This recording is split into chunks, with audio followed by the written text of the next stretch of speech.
तर hello hi नमस्कार मंडळी.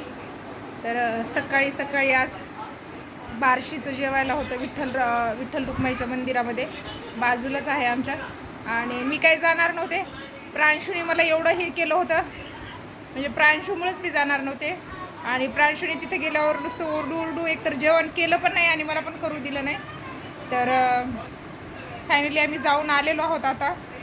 आणि पाऊस पण आला होता, त्यामुळं थोडंसं चिकचिक वातावरण होतं. तर म्हणजे सर्व पावसाने राहाडा झाला होता तिथं. एकतर जास्त लोक आले पण नाही. आणि पप्पांचे सकाळपासून फोन आले होते, त्यांना पण जा जा बोलत होते, त्यांनी पण गेले नाही. मग त्यांनी मला ऑफिसवरून फोन केला की तू तरी जा, बोलले पप्पा सारखं फोन करायले. मग त्यांनी गेले नाही, त्यामुळं मग मला जावं लागलं. आणि एकतर प्रांशूकडेच्या खाली उतरत नाही, पायी पायी चालत नाही तिथपर्यंत. कडेवर उचलून नेलं प्रांशूला. आणि येताना तिथे गेल्यानंतर जेवण केलं नाही, काय नाही. आलेला आहे आता इथं बसलेला आहे बघा.